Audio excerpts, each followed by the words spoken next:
Bom dia.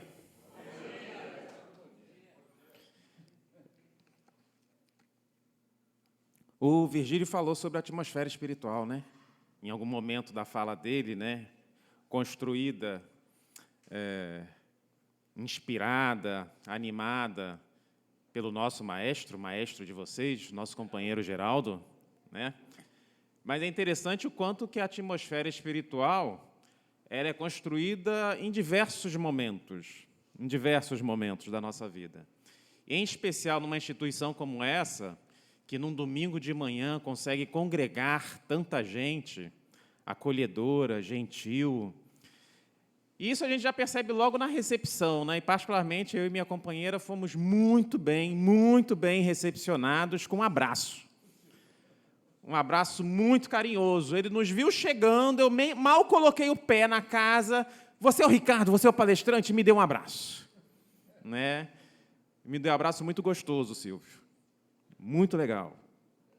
Valeu aí.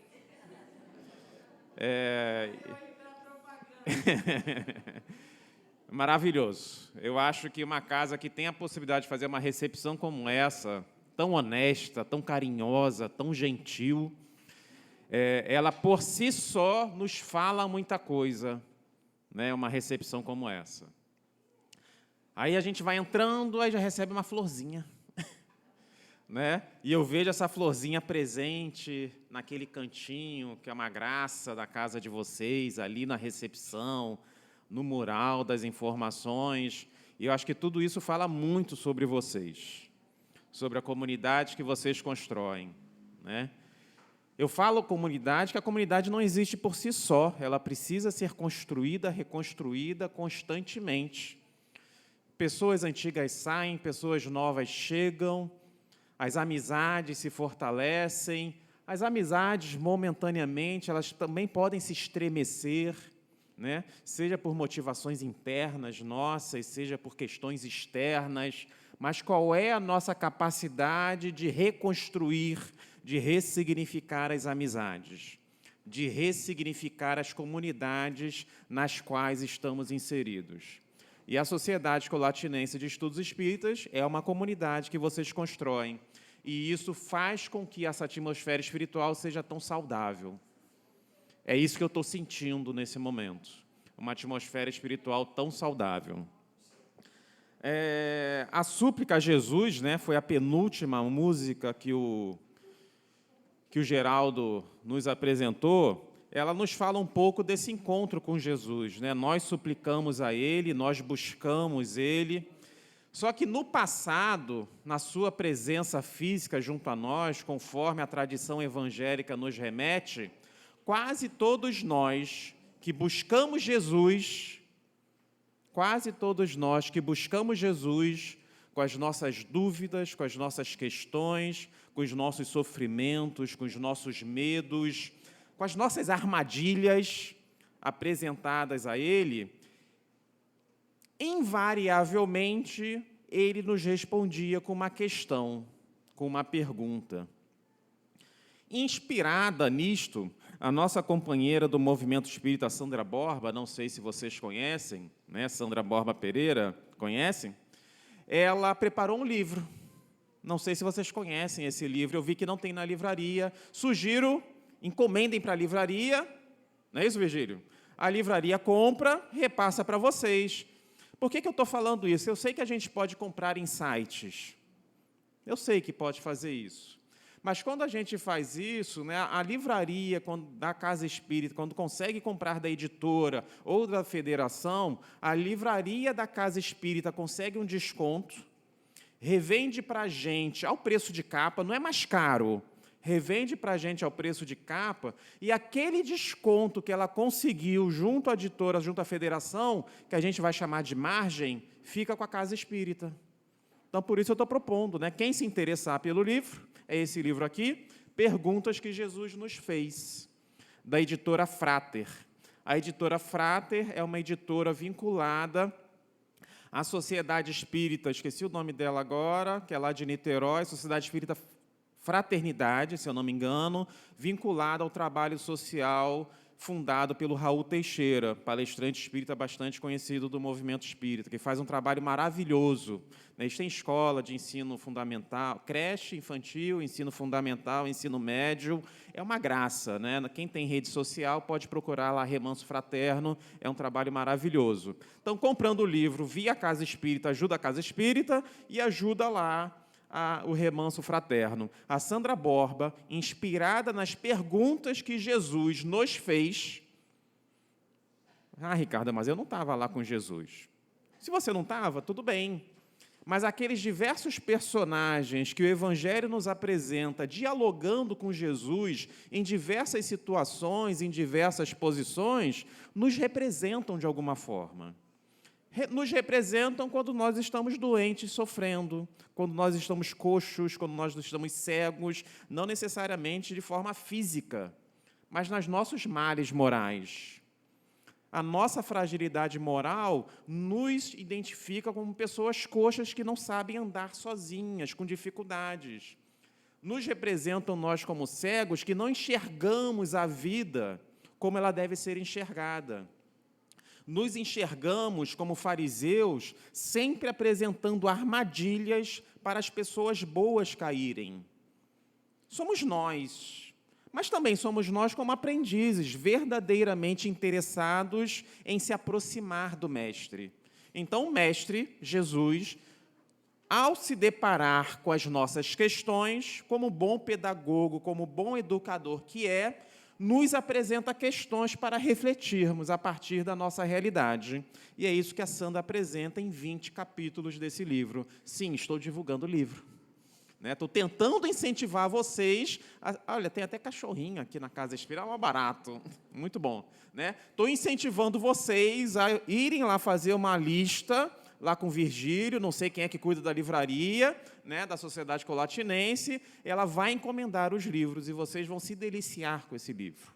Estudando em casa, no culto do Evangelho no lar, estudando na Casa Espírita. Como é que a gente vai trabalhar hoje? Virgílio, são 9h20, eu tenho até 10 horas. Pronto. Eu vou ler para vocês. É um exercício de leitura ao vivo, a cores, em voz alta. A gente tem trabalhado com tantas imagens, as imagens muitas vezes nos distraem, a gente não tem o ritmo da leitura. E é a releitura em voz alta, porque a leitura em voz alta nos faz ler de forma mais devagar. A leitura silenciosa, o nosso olho passa pela frase e a gente nem sempre lê todas as palavras, porque a nossa capacidade visual consegue apreender o significado da frase sem necessariamente a gente ler tudinho. Isso nos faz ler mais rápido, que pode ter até a sua utilidade, mas ler em voz alta pode trazer significados novos para a gente. E é isso que eu vou fazer com vocês. Eu vou ler este capítulo, é o capítulo 20, é o último capítulo desse livro. Tá? É uma leitura de 8 minutos. É rápido, não é muito, e depois a gente vai conversar sobre ele. Eu espero que a leitura seja agradável para vocês, tá bom? Vamos lá. Perguntas que Jesus nos fez, da Sandra Borba Pereira, capítulo 20. Título: A vida, o que ela é? Inspirada no Evangelho de Mateus, capítulo 6, versículo 25, que diz o seguinte: Por isso vos digo, não andeis cuidadosos quanto à vossa vida, pelo que haveis de comer ou pelo que haveis de beber, nem quanto ao vosso corpo, pelo que haveis de vestir. Não é a vida mais do que o mantimento, e o corpo mais do que o vestuário? Sandra Borba agora. A orientação acima se encontra no conjunto contido no capítulo 6 do Evangelho de Mateus, em meio ao Sermão do Monte. Jesus nos fala sobre as nossas necessidades materiais básicas e imediatas: beber, comer, vestir, mas nos apresenta a pergunta extraordinária: não é a vida mais do que o mantimento, e o corpo mais do que o vestuário? A especulação vem nos instigar à reflexão sobre o sentido e alcance da vida, para além do aqui e do agora, da luta pela sobrevivência. Estando reencarnados, temos como direito e dever viver. E isso implica acesso às condições básicas de alimento, moradia, vestuário, segurança, etc. Natural, devido ao processo histórico construído pelo homem, que sejam negados a muitos os direitos necessários a um viver digno. Afinal, homo homini lupus, ou seja, o homem é lobo do homem, na célebre afirmativa do dramaturgo romano Platos, que foi celebrizada pelo filósofo inglês Thomas Hobbes no século XVII em sua obra Leviatã. Seu sentido mais óbvio é que o homem é o pior inimigo do outro homem. A exploração e a opressão são manifestações dessa ideia. Subordinadas às leis divinas, num planeta de provas e expiações, as criaturas humanas, por outro lado, se veem envolvidas em carências e dificuldades como o desemprego, a fome, a violência social generalizada. Matriculados na escola da vida, na Terra, muito ainda teremos a realizar para que os sagrados ideais de respeito ao outro e fraternidade sejam vivenciados. O mestre, porém, foi mais além, levantando uma indagação crucial. Não é a vida mais do que o mantimento e o corpo mais do que o vestuário? O que desejou nos dizer com essas e outras expressões semelhantes que usou no Sermão do Monte, enfatizando que somos mais do que imaginamos, que somos mais que um corpo com suas necessidades? Sua indagação nos remete à essência de nós mesmos. Somos espíritos transitando temporariamente em corpos, em cenários de aprendizagens múltiplas, mas imortais e destinados à perfectibilidade que também Ele nos apresentou ao afirmar: sede perfeitos, como perfeito é vosso Pai Celestial. Em Mateus, capítulo 5, versículo 48. Estamos presentemente vivenciando mais uma experiência reencarnatória em busca de progresso intelecto-moral. Natural que busquemos atender aos aspectos materiais desta existência. No entanto, somos seres imortais, demandando o país da luz em nós mesmos, pela aprendizagem que precisamos realizar para alcançar o equilíbrio e harmonia com a lei divina ou natural. Quantos de nós não perdemos a bênção do recomeço reencarnatório, caminho de reajustes e avanços, pela compreensão equivocada e limitadora do materialismo que impregna nossa cultura, nossa educação e nossa vida de relações? A vida é uma só, dizem muitas pessoas, com o objetivo de justificar suas escolhas fechadas no mundo material e transitório. De fato, a vida é uma só. E a desencarnação e a reencarnação são princípios metodológicos da pedagogia divina, que nos inscreve num curso de longa duração até atingirmos os elevados objetivos para os quais fomos criados: luz do mundo, sal da terra, deuses.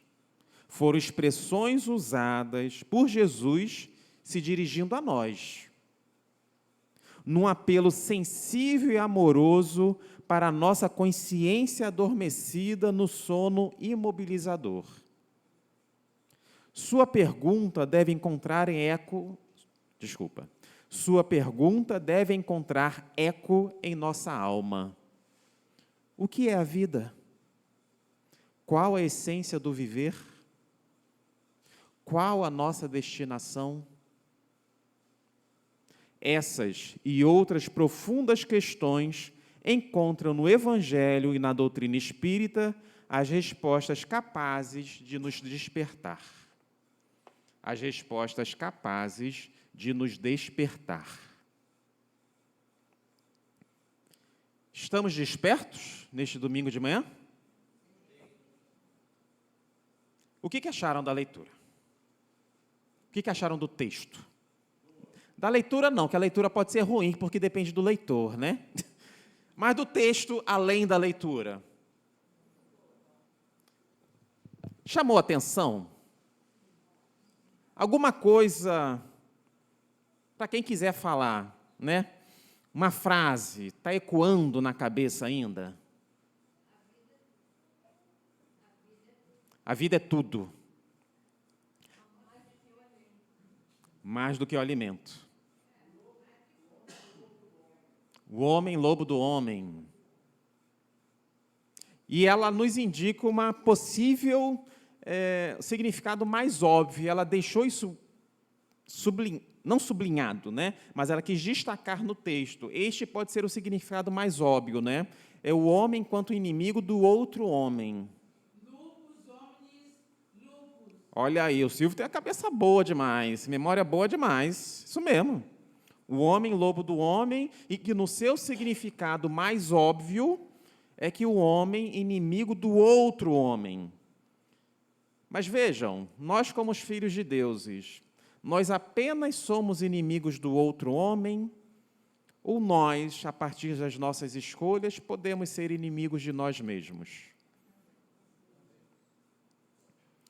Vou reforçar, no texto ela indicou, o homem inimigo do outro homem, pode ser o significado mais óbvio, o mais imediato, e talvez o que a gente discuta mais. Mas será que nós podemos nos comportar como inimigos de nós mesmos? Maioria das vezes, alguém falou aí. Prefiro ser um pouquinho mais otimista, eu gosto de acreditar em nós. Poxa, Jesus nos disse: sois o sal da terra, sois a luz do mundo, vós sois deuses. E a gente esquece muito isso. E vejam, a gente esquece mesmo conversando tanto sobre a doutrina espírita, e a doutrina espírita nos fala sobre as nossas potencialidades.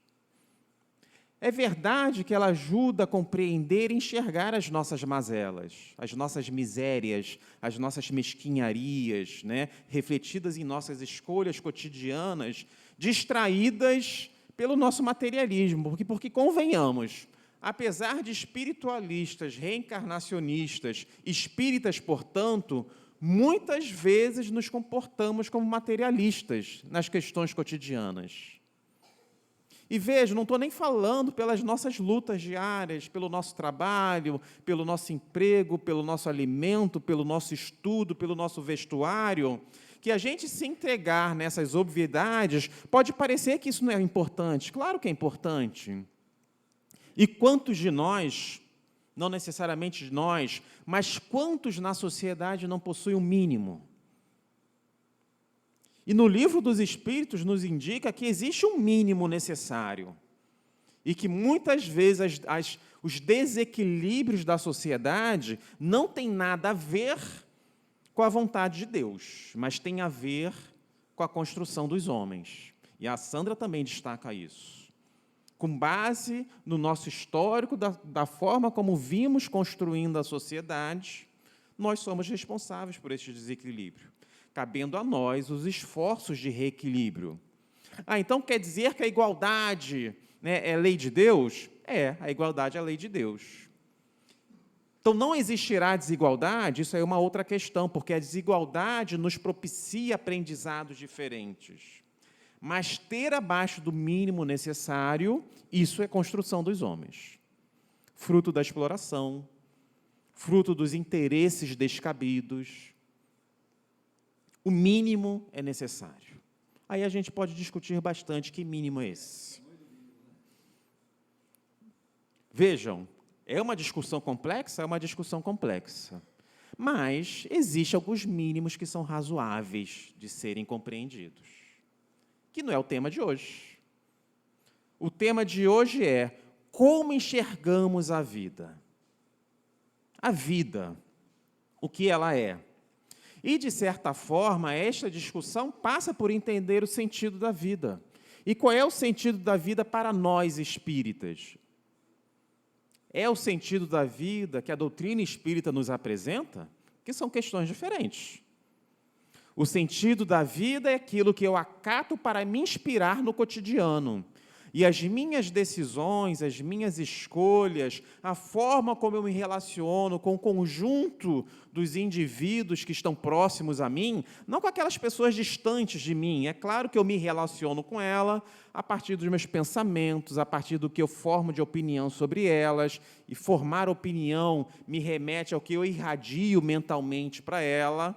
Mas aquelas pessoas que estão mais no meu cotidiano representam muito daquilo que eu entendo e vivo enquanto sentido da vida.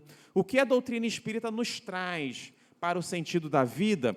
Aí vamos inicialmente imaginar essa vida estrita, que começa no momento em que nós encarnamos, reencarnamos, e se encerra no momento da morte do corpo, que é falar sobre o próprio fim da reencarnação.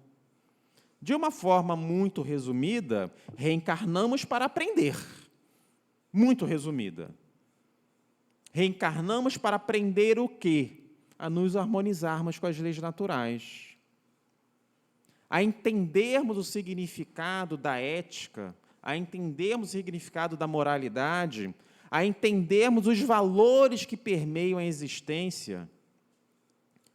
Ah, Ricardo, e aquele negócio de corrigir os erros do passado? A gente só precisa entender a correção dos erros do passado, porque no passado, quando nós erramos, nós não aprendemos a nos harmonizar com as leis naturais. Aí a gente precisa repetir. Mas vejam, não é corrigir o erro do passado pelo simples fato de corrigir. Mas essa correção vem pelo aprendizado daquilo que eu não aprendi antes. E este processo de aprendizado nos é apresentado pelas circunstâncias da vida.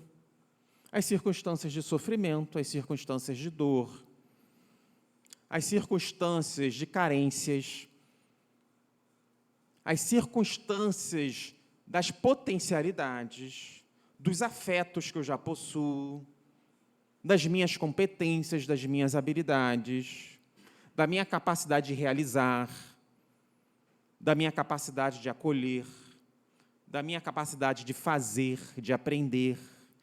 E vejam, comecei falando das dores, dos sofrimentos, mas agora também estou falando das nossas potencialidades de fazer, de servir, daquilo que carregamos de forma positiva, na capacidade de se doar.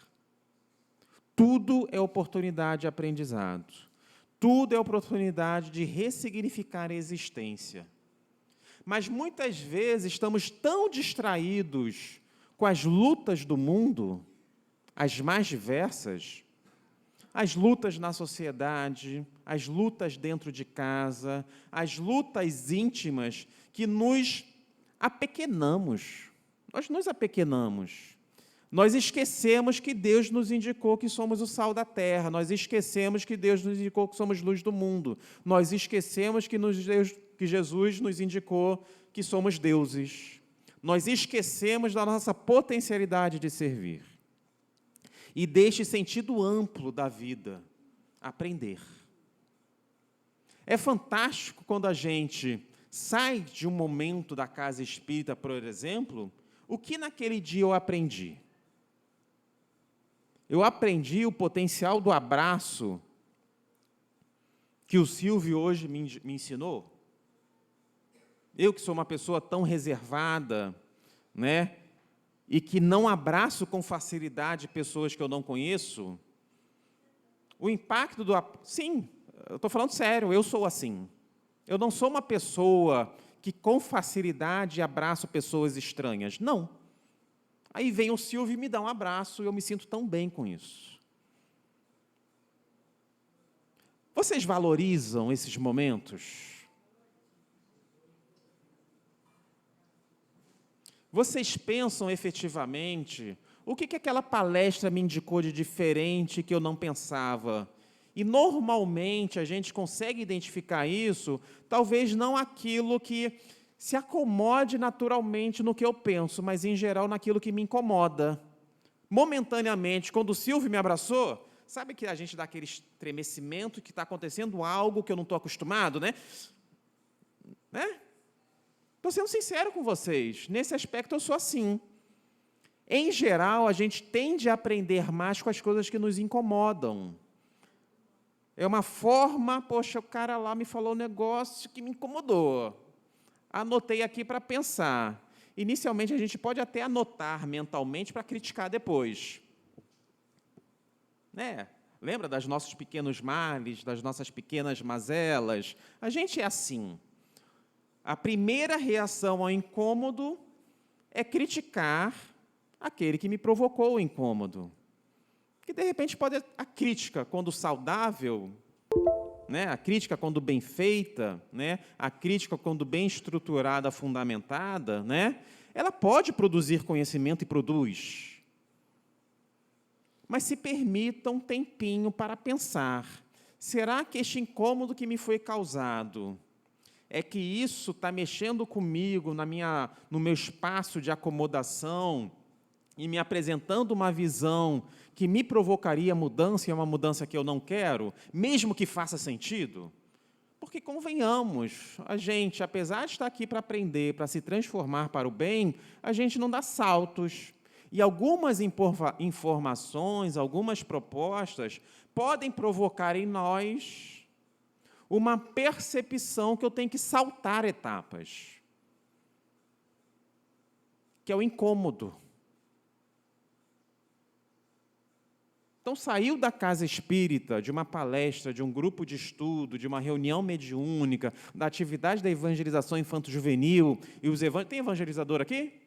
Presente? Uma senhora? Estão lá em cima? Olha que maravilha, né? Os evangelizadores, muitas vezes, eu puxo a brasa para a evangelização, porque eu atuo em duas áreas principais. A palestra é a menor delas, que seria uma terceira, como uma mera consequência das minhas atividades na área mediúnica e na área da evangelização infanto-juvenil. São os meus dois espaços de atuação preferenciais. Os evangelizadores, eles lidam com um público muito próprio. O público dos evangelizadores, as crianças e toda a família que está por trás, não são só as crianças, mas também toda a família que está por trás, com as suas necessidades, com as suas ansiedades, com as suas opiniões formadas do que é o Espiritismo e do que é o Evangelho, do que é os valores morais. Então, os evangelizadores não trabalham só com as crianças. Eles também trabalham com todo esse conjunto de ansiedades, de expectativas que está por trás das crianças. Isso quando a gente fala das crianças. Os jovens, adolescentes, os evangelizadores da mocidade trabalham com os jovens, com os adolescentes, que é uma demanda muito própria, que também lida com os conflitos da adolescência, com esse momento de transformação, de hormônios, de questionamentos do seu papel na sociedade, questionamento dos pais. Mas vejam, os evangelizadores dos jovens também lidam com uma certa ausência dos pais dos jovens na casa espírita. Em geral, no âmbito da evangelização infantil, os pais participam mais da evangelização infantil, porque normalmente tem uma reunião de pais, grupo da família, funcionando no mesmo horário.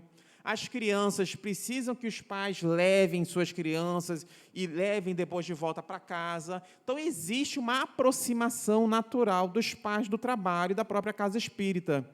Dos jovens, da mesma forma que acontece na escola, e quem costumava e costuma ir na reunião né, de pais de escola, né, ensino fundamental, você percebe, e eu percebia isso, que era um pai que eu ia, né, em geral, né, reunião de pais, a escola chama, educação infantil, quase todos os pais e mães, normalmente mais mães do que pais, né, estão presentes na escola. Isso vai dando continuidade durante o ensino fundamental 1, ensino fundamental 2, começa a entrar no ensino médio. Os pais dos jovens adolescentes no ensino médio começam a escassear na escola. Tem professor aqui? Ensino regular? Olha que beleza. Estou falando alguma mentira? É assim. Gente, na casa espírita é a mesma coisa. Estou sendo muito sincero para mostrar para vocês que trabalhar com crianças na casa espírita é uma coisa, tem a demanda da criança e da família por trás, e os pais responsáveis dessas crianças se fazem muito presentes. Começa a entrar na adolescência, na vida jovem, parece que os pais vão se ausentando também da casa espírita, naturalmente, quando também não são trabalhadores da casa espírita. Mas aí você chama eles para uma reunião, vamos conversar com os pais responsáveis da mocidade. O grupo de jovens, não sei, tem 15 jovens, adolescentes jovens, vêm os 3 ou 4 pais para a reunião com os evangelizadores. Não sei se acontece aqui também. Ou seja, é um público diferente. E, em geral, os adolescentes jovens estão mais atentos do conflito que existe da informação que recebe na casa espírita e da informação através de palavras, frases, em especial atos e convivência, que enxergam em casa. E processo educativo não é só conteúdo, é vivência também. Obrigado. É convivência também. E por que eu estou falando tudo isso? Porque são espaços que a gente discute e aprende significados da vida. A gente, na casa espírita, tenta estudar e compreender qual é o significado da vida e no que isso diz respeito ao meu cotidiano, como viver no cotidiano tendo este ideal, e é disso que a gente está falando. E convenhamos, o cotidiano material e o cotidiano espiritual também, para quem ainda vive muito a vida material, o cotidiano nos convida a nos afastarmos do ideal. É muito difícil, não é simples, no mundo tão conturbado que ainda é o nosso, vivermos de forma muito pragmática, alimentados pelo nosso ideal. Buscar essa aproximação, ter esta clareza, porque as coisas do cotidiano, da vida material, se analisadas pela sua superficialidade, se analisadas pelo seu resultado imediato, nos trazem conflitos, nos trazem dúvidas do que é o certo, do que é o errado. Porque a gente é muito surpreendido, a gente é muito limitado até pelo tempo. Eu converso muito com a minha esposa sobre isso, né? Muitas das nossas demandas, das nossas escolhas, estão condicionadas pela nossa percepção do tempo.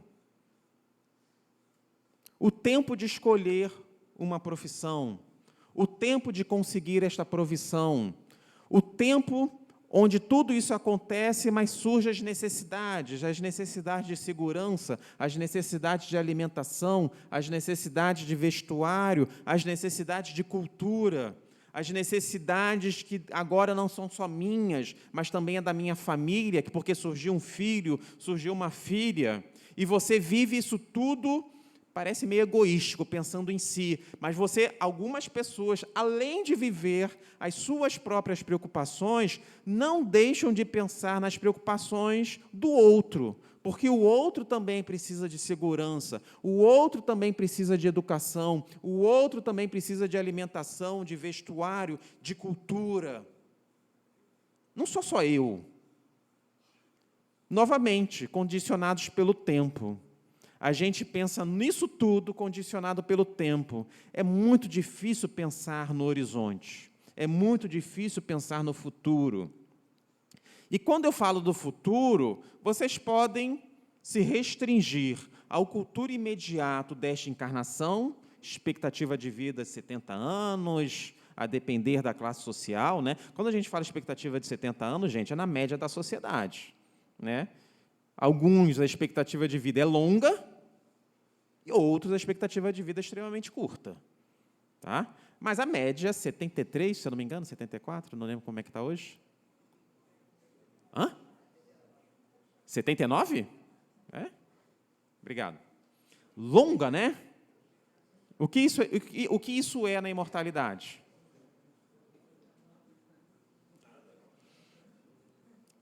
Aí a gente fica falando que o Evangelho segundo o Espiritismo nos indica isso, né? Quando a gente adquire uma visão efetivamente imortalista, a gente sobe o monte, né? A figura de Jesus subindo o monte deve representar isso para a gente também. As minhas escolhas, em especial as escolhas vinculadas aos meus atos morais, a gente consegue subir o monte? Ou a gente está no vale? No vale, né? Aí a gente reage às coisas da sociedade, a gente reage às provocações do nosso cotidiano, a gente reage. E quando eu falo reagir, quais são os meus princípios para reagir? O que me inspira para tomar as decisões que eu preciso tomar? É este sentido da vida que a doutrina espírita me indica, de subir o monte e olhar o todo, ou ainda estou reagindo às agressões do imediato? Sendo espírita, na verdade, vivencio o materialismo pragmático ali, o materialismo cotidiano nas minhas decisões. Ao enxergar as minhas necessidades materiais, necessidades morais, eu entendo que essas minhas necessidades também estão vinculadas a este outro, a esta outra, que também tem suas necessidades. Gente, isso é tão importante que até determina a forma como nós nos aproximamos, como nós nos relacionamos com os nossos amores. Como é que são as minhas relações com meus companheiros amorosos? Tanto os meus companheiros nas minhas relações sexuais, como meus companheiros nas minhas relações de afeto, que são as mais diversas. Eu entendo que eu tenho minhas necessidades, eu entendo isso perfeitamente e busco atendê-las, mas eu entendo que o outro e a outra também têm as suas? Ou eu só enxergo para as minhas necessidades? E ao enxergar para as minhas necessidades apenas, eu atuo como um bicho, como um animal irracional, dirigido apenas pelos meus impulsos.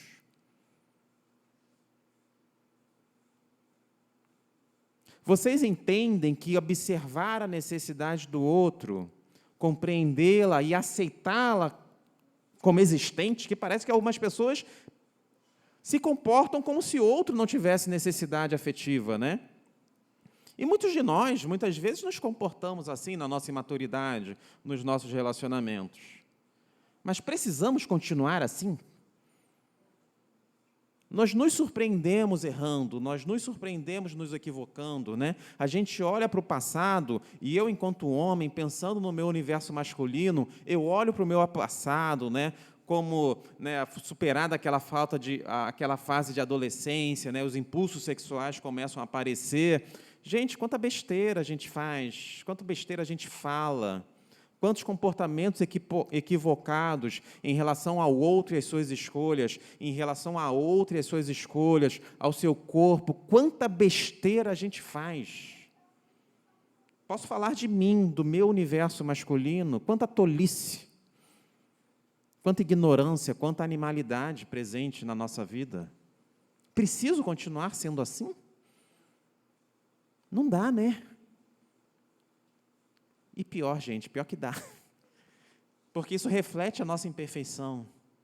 E quantos comportamentos na sociedade contemporânea, com tanta informação, tanta discussão sobre esse tema, a gente ainda percebe não, a gente constata sendo vivenciado, quantos equívocos.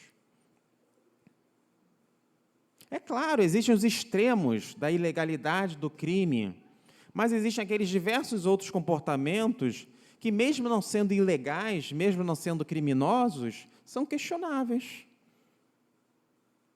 Não é difícil subir o monte, enxergar a vida a partir de um novo sentido, em termos éticos, em termos morais, com Jesus. A gente fala tanto isso, né? Mediunidade com Jesus, evangelho com Jesus, vivência com Jesus. É uma palavra, é uma expressão tão bonitinha.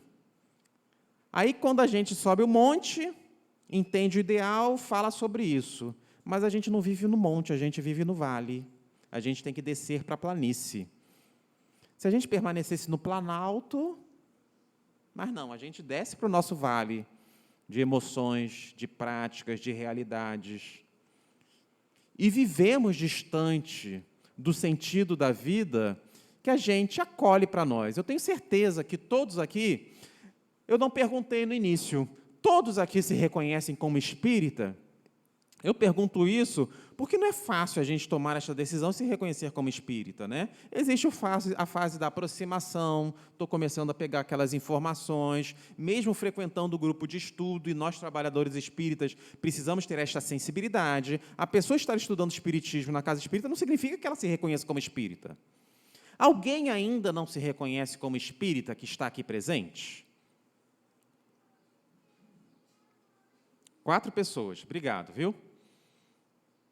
Então, para aqueles que são espíritas, eu vou perguntar para vocês, a gente ideologicamente, idealmente, a gente já reconhece esse sentido da vida, né?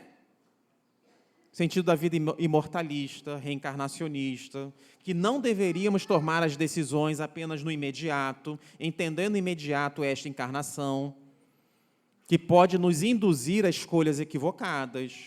Pode. Mas a gente faz muito isso ainda. Este sentido da vida que nos alimenta, que nos inspira, nos convida para uma mudança de postura, uma mudança de proposta no âmbito da moralidade, e esta moralidade é uma moralidade prática. A doutrina espírita não é uma filosofia espiritualista com consequências éticas, morais claras, apenas dogmática, apenas de aparências, apenas de frases de efeito. Não. É uma doutrina com consequências. Por quê? Porque muito mais do que um espaço confessional, serei salvo porque reconheço isso, salvo entre aspas, irei ter uma vida de espiritualidade e bem-estar porque eu me disse espírita. Não. Terei uma vida de bem-estar vinculada ao meu processo evolutivo, não com base no que eu acredito, não base no que eu digo, mas com base no que eu faço. E não é simples esse fazer. Ele é desafiador. Porque conflitando com o que eu desejo, com o que eu idealizo, existe a minha realidade emocional. E esta realidade emocional que faz com que eu reaja às coisas de forma precipitada. Por isso, pedimos calma. Por isso, pedimos tanto na casa espírita momentos de reflexão. Mas muitas vezes o momento de reflexão já passou em relação ao momento do ato. Mas você refletir depois tem o seu valor, porque você aprende a se reconhecer. Isso é tão importante, se reconhecer, porque ao fazer esse processo de autodescobrimento, de autodescoberta, né, daquilo que se conflita entre o meu ideal e o meu fazer, eu passo a ter um pouco mais de atenção naqueles momentos desafiadores que continuarão existindo. Eu sei que no passado eu reagi de forma que eu mesmo não reconheço como adequado para mim. Então, quando eu começo a prever estes momentos, sabendo que eles virão, eu me coloco mais alerta para as minhas atitudes. Eu me coloco mais atento. A proposta de Kardec, né, o tempo todo a gente fala sobre fé raciocinada. Raciocinar sobre os seus atos morais. Significa não reagir mais instintivamente. Pensar um pouco mais antes do fazer. Pensar mais antes do reagir. Gente, isso não é fácil.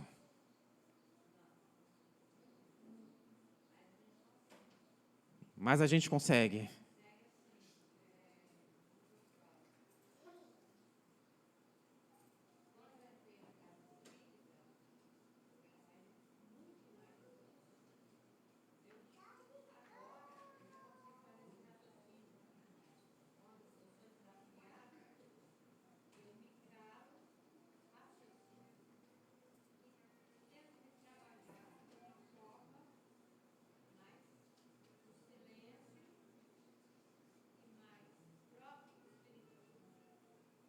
Existem aqueles casos que você sabe que você não vai conseguir, ou, melhor, que você acha que é mais difícil conseguir? Você tem clareza na sua cabeça quais são as situações? Não precisa falar sobre elas, não, mas tem. Que bom. Eu também tenho clareza das situações que são difíceis para mim, mas eu posso dizer que eu caio muitas vezes. E veja, gente, ser espírita não é ficar se lamentando pelos fracassos. É continuar tentando. Tem que lutar, né? Tem uma musiquinha que eu lembro, eu me tornei espírita na minha adolescência, né? Trabalhei, como eu falei, sempre vinculado à evangelização infantil, e tinha uma musiquinha que a gente cantava para as crianças. Eu trabalhei muito com criança lá no Rio de Janeiro, quando eu morava lá, né? Hoje, particularmente, junto à evangelização infantil, infanto-juvenil, meu espaço de trabalho é junto ao grupo da família. E uma das musiquinhas que até hoje eu lembro na minha cabeça que a gente trabalhava com as crianças lá, é uma musiquinha muito simples e rapidinha. Tá? Ela diz o seguinte: dê um sorriso, só um sorriso aberto, sorriso certo, cheio de amor. Quem tem Jesus gosta de cantar, fica sempre sorrindo, mesmo quando não dá, tropeça aqui, cai acolá, e de novo levanta e continua a cantar, e de novo levanta e continua a cantar. Tropeça aqui, cai acolá, e de novo levanta. É essa a proposta. Esse tropeçar, a gente tem os nossos tropeços. Mas quando a gente tem um sentido de vida claro, um sentido de vida ético, um sentido de vida moral, saudável, e a doutrina espírita nos apresenta isso, a gente é capaz de tropeçar, sim, é da nossa realidade imperfeita, mas a gente é capaz de levantar. E se a gente não tem força para levantar sozinho, a gente não teria vergonha de pedir ajuda daqueles que nos são mais próximos. E a casa espírita, uma comunidade como essa, né, que recebe as pessoas com um abraço, recebe umas pessoas com as flores, recebe com carinho, recebe com música, quanta oportunidade de apoio, de recomeço, de renovação, de levantar confiante, sem medo da crítica, mesmo que ela venha, sem medo do julgamento, mesmo que ele venha. Da mesma forma que a gente é imperfeito, os outros são imperfeitos, a gente encontra possibilidades de nos fortalecermos para o bem, possibilidade de sorrirmos com Jesus, possibilidade de cantarmos com Jesus, possibilidade de nos apoiarmos uns aos outros, pois é para isso que a gente está aqui. O sentido da vida não é para nos distanciarmos, porque antes da imortalidade nos distanciar, ela nos indica que, desejando bem, fazendo bem, nos aperfeiçoando moralmente, cada vez estaremos mais próximos pelos laços do amor, pelos laços da justiça, pelos laços da verdade. E a nossa família espiritual cresce cada vez mais. E é esse destino que se desenha para a gente, um destino de paz. E é isso que eu desejo a todos nós, a todos vocês. Que Deus nos abençoe, que Deus nos dê muita paz. Obrigado.